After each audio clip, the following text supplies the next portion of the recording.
Welcome, everybody. Time to grab your board, catch a wave, and swim out into the sales pipeline. With our surf instructor today, Matt Heinz. How you doing, Paul? I'm good. You have company. You're Mr. Rogers' neighborhood today. I know it is. This is a very special episode of Sales Pipeline Radio. I'm really, really excited about this one. Hey, it is the end of August as we record this. It's the last day of August. If you are a sales professional, please listen to this podcast tomorrow. If you're listening to us live, I love it. Thank you very much. But go close some deals, get some deals across the line for the month, and we'll be here for you tomorrow. Thank you for everyone for joining us on Sales Pipeline Radio today. We are here live on the Lead Management Radio Network every Thursday at 2:30 Eastern, 11:30 Pacific.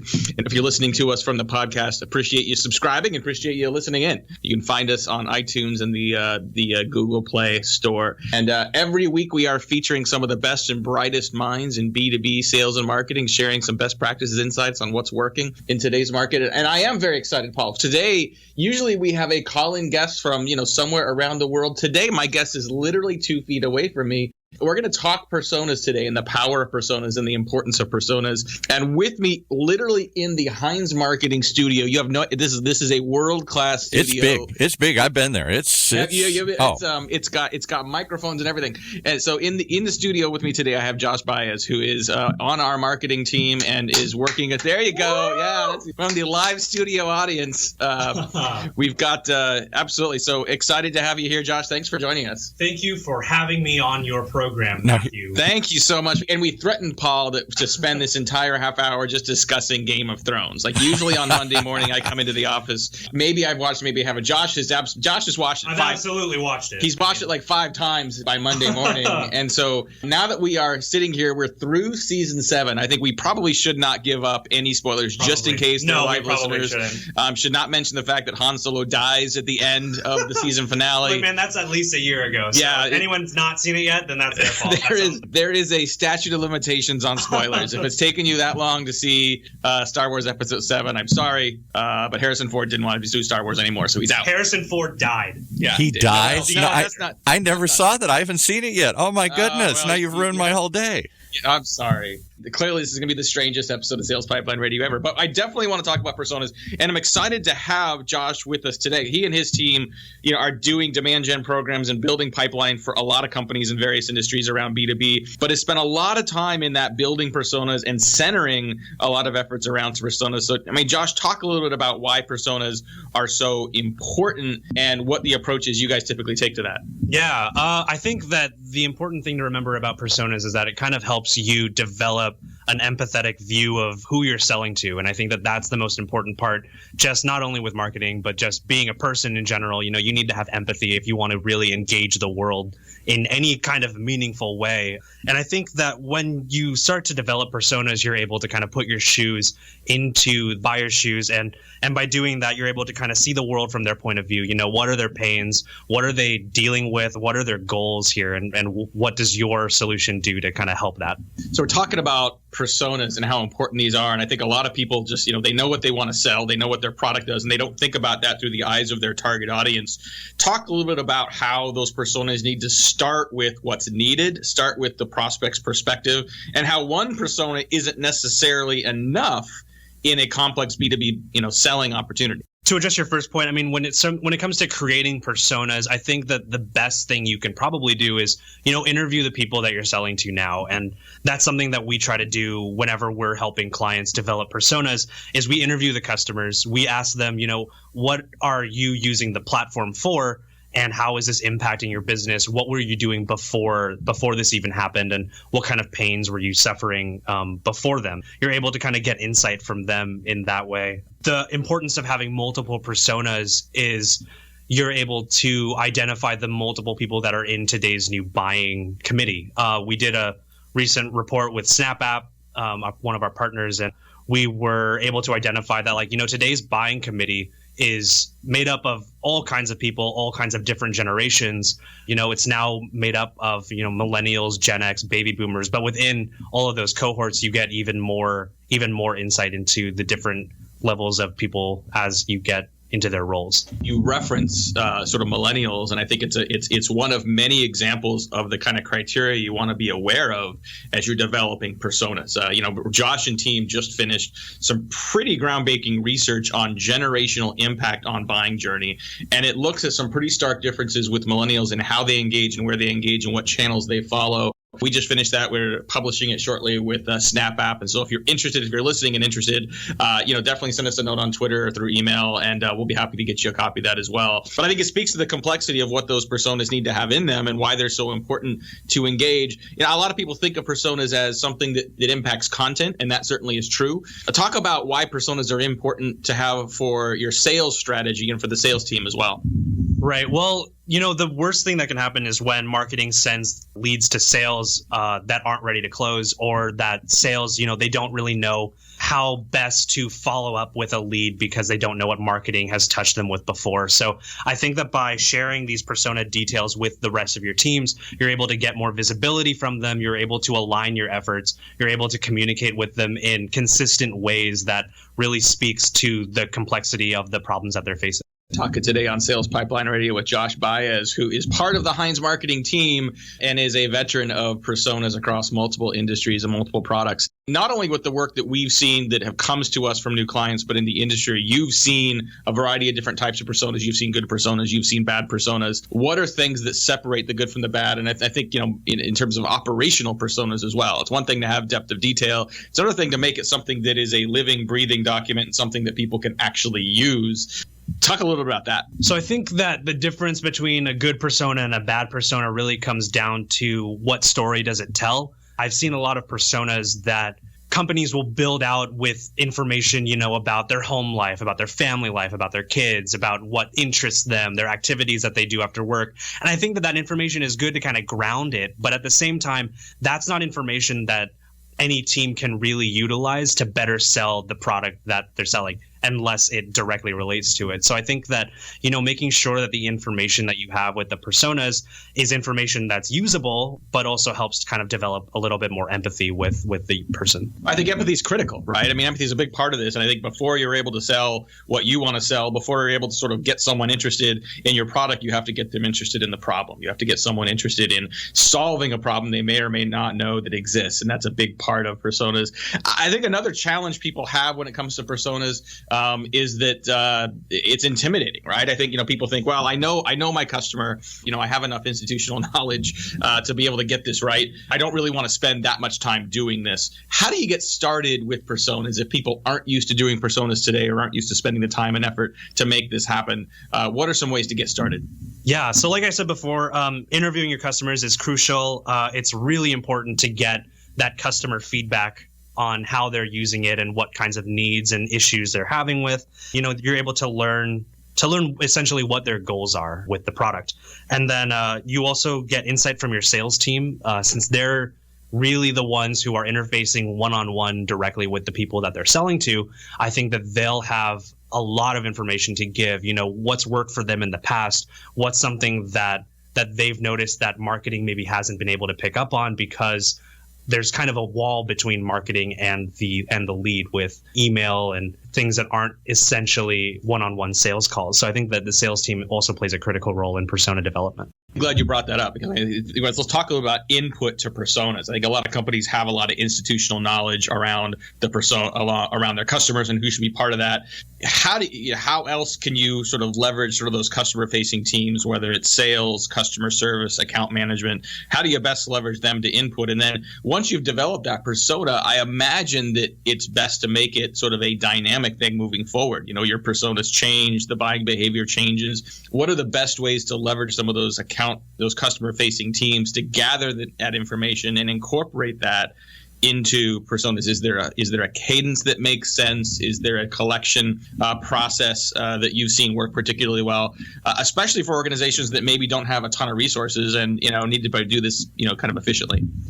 Yeah, and I think that you can have sort of a cadence set up where you kind of schedule meetings with different people and with different customers and with the different people that you're trying to sell to. But at the same time, I think that a lot of people these days, they're so afraid of not looking professional that it actually hinders them from just doing the simple thing, which is just reaching out and asking. So I think that a lot of the times we're so concerned with keeping up this business persona, no pun intended, just making sure that like, oh, I want to make sure that I look really smart in front of this person. I want to make sure that I don't look like an idiot by asking these really obvious questions. But at the same time, these are questions that you have, and if you have them, there are probably other people that also have them. So I don't think that asking questions is a big issue here.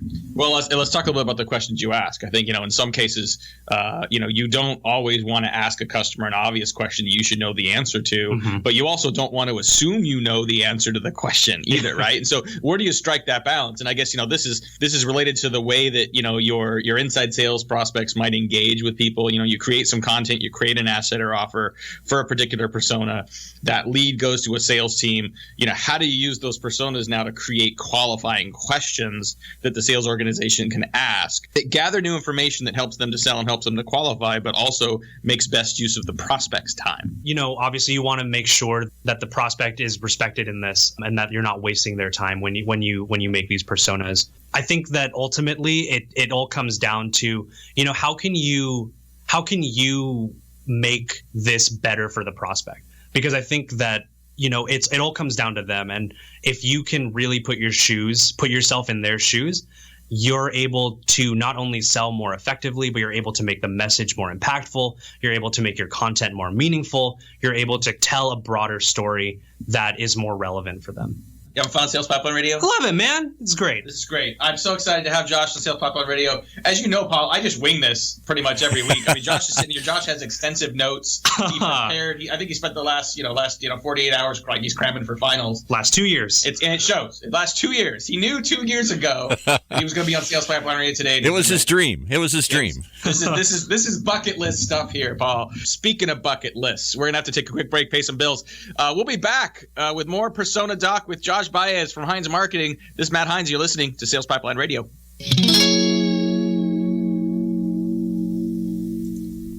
Struggling to align your sales and marketing teams? Maybe you're attempting to implement an ABM strategy in your organization, or your content is underperforming. Whatever the challenge, Heinz Marketing has some great on-demand workshops to help. All of them are fully online and on demand, so you can access the content whenever you want. You will also receive an interactive workbook, the presentation slides, and templates, all for $195. Visit www.heinzmarketing.com/workshops. That's HEINZ marketing.com and get started now. In a world where the speed of innovation and change in B2B marketing has never been greater, the only thing bigger is the need for clarity, for a blueprint, for a guide to what's really working and how to apply it specifically to increase sales pipeline growth, velocity, and conversion. That's what you'll find in the Modern Marketer's Field Guide. Download it free at heinzmarketing.com. All right, back to Matt Heinz' neighborhood here. Thank you, Paul. Hey, it is the last day of August, but we have a ton of great content planned for you in September. Next week, we are going to be doing this show live from beautiful Cleveland, Ohio at the Content Marketing World event. Our guest next week is going to be Daniel McGinn. He is the author of Psyched Up, How the Science of Mental Preparation Can Help You Succeed. The following week, we've got Anthony Iannarino, one of the most interesting and most provocative voices in sales strategy today. His new book is The Lost Art of Closing. We're going to talk about what it means to get deals across the line and what sales and marketing can do together on this. And speaking of content and getting deals across the line, I think, we've had a number of clients this week, Josh. We're talking to Josh Baez, who's on our marketing team here at Heinz Marketing. Excited to have him on the radio program. A lot of clients this week are, marketing clients are thinking, what do I do to help sales get across the line? What do I do to help a sales team when it's really sort of in the final strokes? And a lot of what we come up with is it's really sort of bespoke, custom, precise content. How can you use those personas? How can you go back to some of those insights at the beginning of the buying journey to really help get deals closed, in the final stages? We've been talking a lot about empathy and about persona building and how empathy plays a crucial role in that. And, when it comes to bringing deals across the line, I think that what marketing can really do is communicate not only with the people that they're working with, but also work to ensure that what they're communicating to a prospect is actually relevant. We'd say you're creating a white paper for someone and it's all about, their needs based on research that you've done. That all can be great. But if the angle of that white paper doesn't align with the ultimate goals of your prospect, say for whatever reason, be it generational differences, goals in mind for what they're focused on now, then I think that no matter what you're producing, people aren't going to read it unless they can clearly see the connection between them and the asset. Yeah, I think that's right. Do you think that the producers of Game of Thrones have personas? I mean, I think about clearly it's based off of the books, right?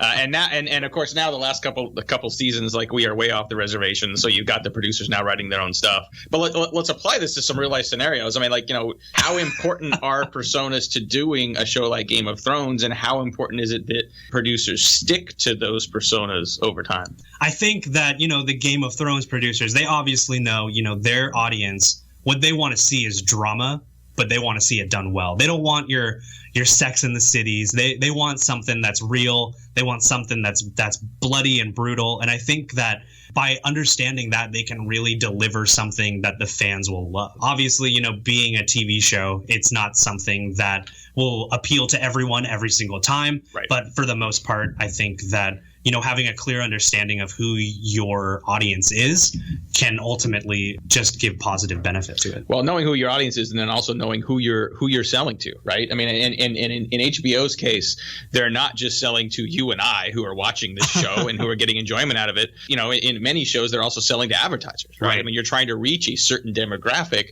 and so that's a big part of the persona development, is not only knowing whether the content's going to hit its mark, but also ensuring that that you understand the model for how that content is going to get monetized as well. Right. And I mean, that kind of leads me to start thinking about, trailers and for movies and stuff, where, let's give an example, a movie called Suicide Squad, that was a DC Comics property. They marketed it as something that would be fun, really lighthearted, really kind of dark humor, but ultimately just a fun romp. But when the audience came into the theater, it turned out to be really, really serious, and it was just marketed completely differently than what people were expecting. And I think that expectation setting at the beginning is a crucial part of ensuring that you're getting a positive response from your audience. I mean, it was also marketed as a good movie, right? It was which also seemed to be a part of the bait and switch. Paul, did you have a comment on our? Here we go. Yeah, I did, and it mirrors what somebody tweeted in here. We're both thinking the same thing. Like with the example you just gave, what if the persona turns out to be different than the one you envisioned? You thought it was this person that you were playing to.